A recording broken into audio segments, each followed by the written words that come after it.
we back. Yeah!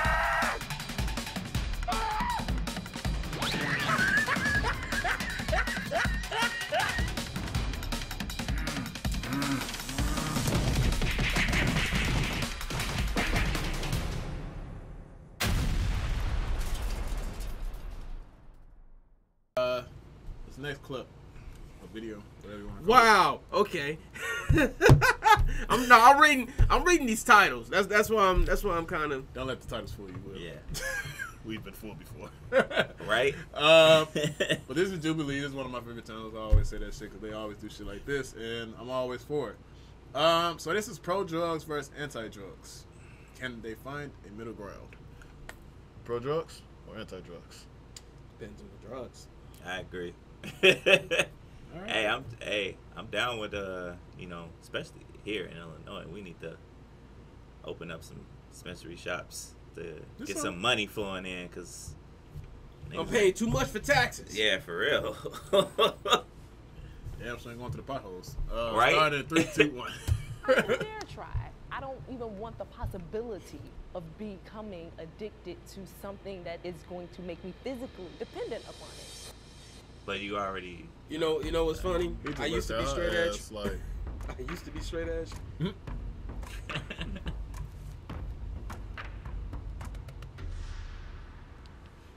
My name is Kayla, and I'm a recovery advocate. Hi, my name is Chris, and I'm a cannabis advocate. Hi, my name is Devin, and I'm fascinated with mental health. My name is Juan Camilo González Ochoa Trios de la Rueda, for the Green Nose JC, and I am pro these things that grow out of the ground and make us. Why the fuck you saying talk English? My name is Key. It sounds like you just called everybody a gringo. I don't know. That's exactly what he said. My name is Kiki Dexter, and I'm here pro marijuana.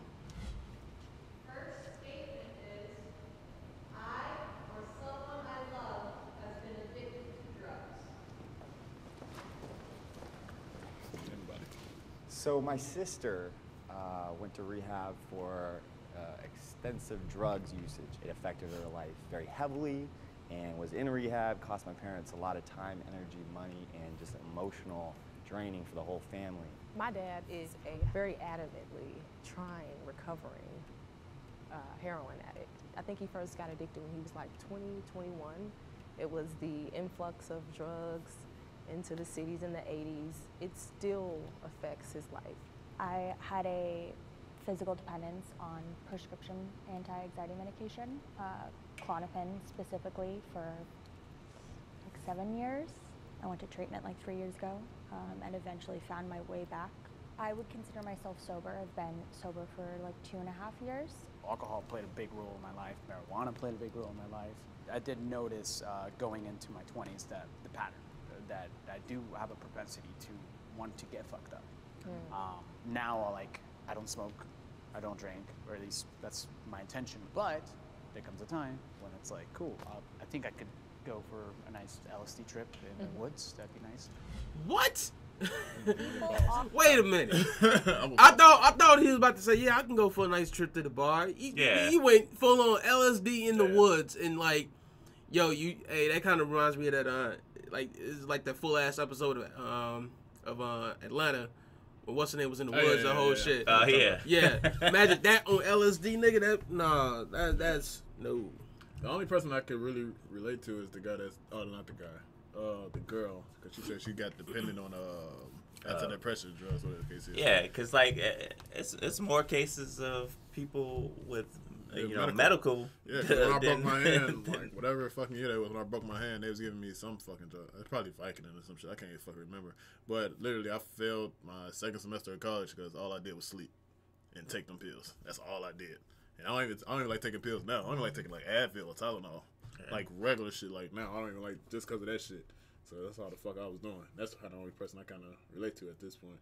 But I'm trying to see. Hopefully they go into the edge of because it seems like they talking about recreational drugs and shit right now. Because one girl said her dad was on heroin and shit like that. Like she's the only one that said something about medical, giving drugs, whatever the case is. So let's see. Start again in 3, 2, 1. Often become emotionally dependent on recreational drugs. Emotionally dependent. Yeah, I think they do. For example, I had a great childhood, but I was sexually abused. Nobody knew what was going on. How do you, by the time I was 14, I was using whatever I could get my hands on to deal with the emotional turmoil that I was dealing with inside. And when we're so young, we have traumatic events or we have these situations and these circumstances that stick with us, and we don't know how to process them, and so we reach out to whatever's closest to us: food addiction, drug addiction. I think it's good to establish a distinction between recreational use and habitual use, because that's one thing I heard you guys talking about, and I don't feel that people really become emotionally dependent when they're recreationally using it. When they're habitually using it, when they're using it to solve problems, then it does become an issue, because you're not dealing with balance at that point. I mean, you're tipping one way or the other. You're clearly going to affect other areas and get sick. I'm a boss, because that's hard to tell. Like, motherfuckers can go to a party, want to get high, but they probably escaping some shit on the outside of the fucking party. That's true. And that's recreational. But that's also habitual at the same time, because they try to get away from something. I don't know. That's kind of hard to... It's like on the fence. It's kind of hard to balance and figure that one out. Start again, 3, 2, 1. I believe drugs are safe with moderation. Depends on what.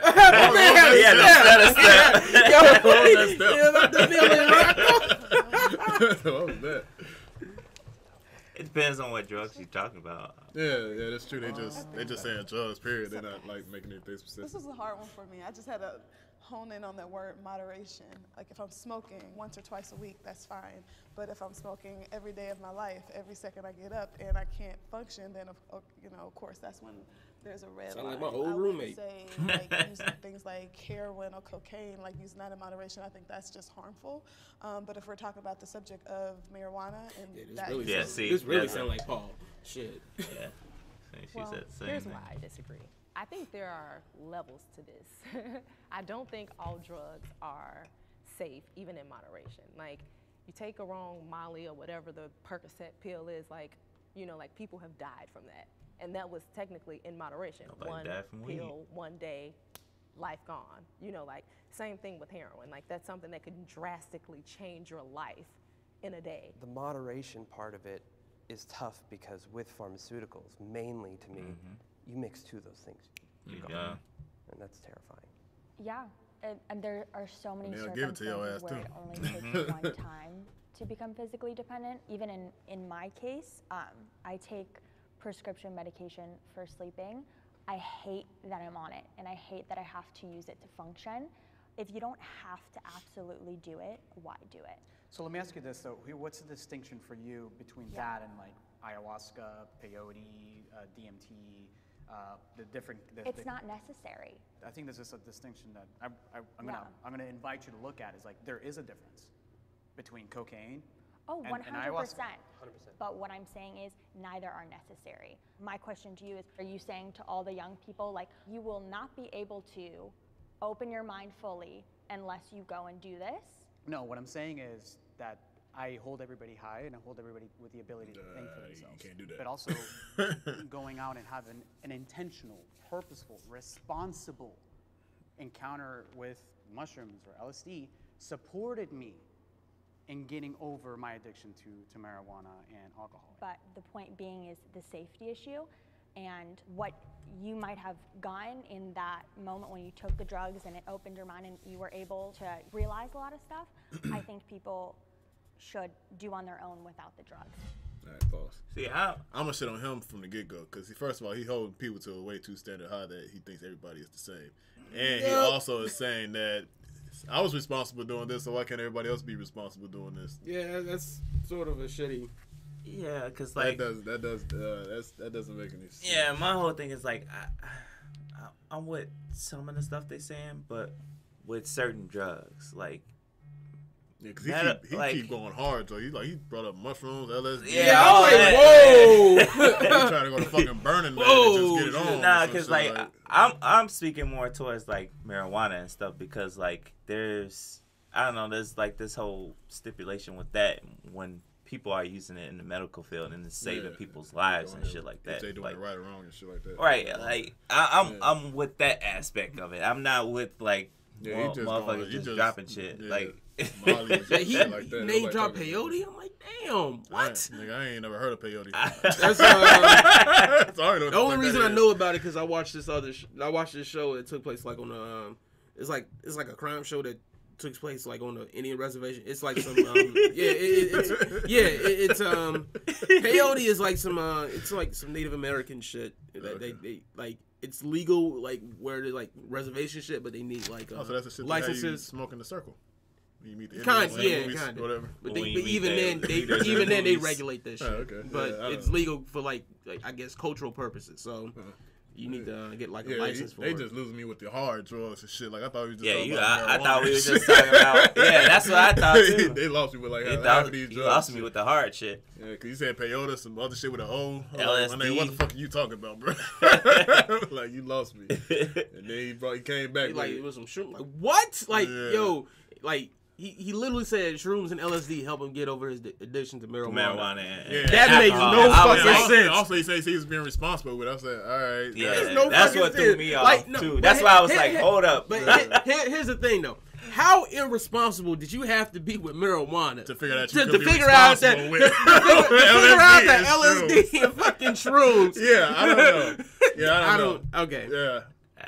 That's a Willy Wonka in the factory. Yeah. Type. Crazy shit. I'm assuming that. I'm not even assuming. I'm pretty sure LSD and mushrooms get you way higher than fucking marijuana. You definitely get a trip. Yeah. I mean, unless it's like with some other shit, like somebody that mix some shit with your weed or some shit like that. That's now you're talking like stuff like man-made stuff. Yeah, the shit that Smokey was smoking. No, they laced. Yeah, we can get laced. Yeah, that's regardless whether it's synthetic or not. True. That's what I'm just wondering. The synthetic shit, they wash that shit down with like chemicals and shit. I'm just trying to figure out how he was off weed at this point. Huh? I'm just trying to figure out how high he was on weed at this point. It had to be a lot of fucking weed for like fucking shrooms and LSD to be a better alternative. Yeah. Like that's a fucked up thought process, but all right. That's like responsibilities, right? That's like, oh man, I was. I don't know about that. I was addicted to this, but cocaine helped me get through it. I can't remember. Like what? Is he pro? Is he pro drugs? He's pro. He's pro. I think he's pro. He's pro use. Oh, okay. All right. It's time to get a 3, 2, 1. So this shit just got me curious. People's potential. I hate people say that shit. As far as artists and shit like that, I hate when people say that shit. Like drugs loosen your mind and make you see things in a different light. Even with psychedelic drugs, to the point earlier, even if they are opening your mind up, that's really not your potential. That's not your potential. Your potential is the organic potential. And a lot of your organic self is wonderful and it is marvelous. And if you take a little time to work and develop that muscle, like a talent, then you will be able to reach your fullest potential.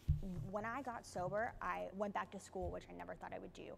I worked 2 jobs. I started a small business. Like, I think of all of the people who are usually hypersensitive and end up getting into drugs because they can't deal with their emotions. And all of those people could be potentially adding to society, and they're not because they're in their own world. So I really don't feel that they harm people's potential. I think they help people gain their potential in a lot of different ways. And I mean, with cannabis alone, we have an endocannabinoid system within our body. It's one of our main receptors within our brain. That it's like a lock and key for cannabis. We're made of the same materials. Our brain synthesizes those materials within it. So I really do feel that our potential isn't hindered by drugs. Some, but totally, I can see some 100%, but overall, natural ones, not at all. Some of the most powerful people in the world right now in Silicon Valley and creating some of the most powerful startups are all microdosing. Oh, totally. 2 years ago, I had my first mushroom experience. So I went into the woods, I went in nature, I set the intention, I'm gonna have this experience that I've never had before. It was a remarkable experience, and I felt a deeper truth within my connection to the earth, something I hadn't had in a long time. And it was kind of this reconnection with my spirituality. I can relate to you because I also come from a very spiritual background. I think wherever that framework is for you, like if it's drugs, then that's for you. I think that's a dangerous path. I also think that for me, that thing is God. You know, like me having faith in God and a relationship with God, that is the opening to my spirituality. Like, I don't need to take drugs to get there. Have you done psychedelics? No. So it's like someone that hasn't had sex talking about white. No, it's not. That's not what it's like at all. Like, but How do you know? How do you know? But the thing is I don't need to know. That's my point. My point is. You don't need to know. Do you have a relationship with Christ? Have you spoken in tongues? That doesn't mean anything. That's a cross. That's not a relationship. It's a cross. That is not a relationship. The two are very different. That's my point. So you don't have to ask me what I did not do. What I said was, and I'll repeat it, my experience and my relationship with Christ. Right. Desire to even go into that path, because I find myself very happy, very successful, I'm thriving within my being, and I don't need the substitute. There is a lot of false information about recreational drugs. And they all stepped over that one. No one knows nothing. Let's get informed. Let's get informed. That's why we're here. It's like based on the culture, the perception. And I'm strictly talking about marijuana, but you know, at one point in history, it was also used for medicine. It was used for religion. It was used for, for hemp was used for a variety of things. Like, it's so, and there's people that don't know that. It's a part of our history. So when I think about how ill-informed people are, that's one of the main things. But the truth is, like, do I really want all of the information? I'll be honest, no, I don't. I don't really need it. You know, I agree with the statement. That's why I walked over, because I will agree that, like, there's a lot that I don't know about recreational drugs. And I think that there's a lot that most people don't know. Yeah, I mean, I walked over for the same thing. I try and keep an open mind at all times and realize that a wise man knows that he knows nothing. And so, especially with cannabis, and now I'm aware and have researched, cannabis oils and taken CBD myself, and I am interested in, as someone who takes pharmaceutical medication, as cannabis as an alternative, but my perspective, and once again, versus recreational versus, I would consider that, for me, medical use. There's a great deal of misinformation. I mean, just like the pharmaceutical, we have all these things that are getting pumped into our homes all the time with all of these side effects and side effects and side effects. More than half the commercial is all side effects. Hell yeah. It's like, I don't even want to watch this anymore, nigga. But it's okay to take that, but you can't take these other. Yeah, take this one and take this one. But don't take this thing over here that can actually help you. Exactly. And I agree with that. Yeah, and I think that's because there are people that benefit from our like us not being literate about this subject. But I have to realize, like, why we're here for this video is pushing information and for recreational drug purposes and like the misinformation. But I think that it takes a lot more education and usually a really bad circumstance for you to want to change around your life and be like, fuck, what am I doing? Like, there has to be more than this. But most people never get uncomfortable enough to need to make that realization, and so I'm just not going to push it, because I just think that it's going to end up way more negative, unfortunately. 1, 2, 3. Inform the people! That is why I like their videos. Hey guys, it's Kendra from Jubilee Media. Thank you so much for watching this episode of Middle Ground. We really try to inspire radical empathy through our episodes, so make sure you let us know what you thought in the comments below, subscribe, follow us on Instagram, and we'll see you next time.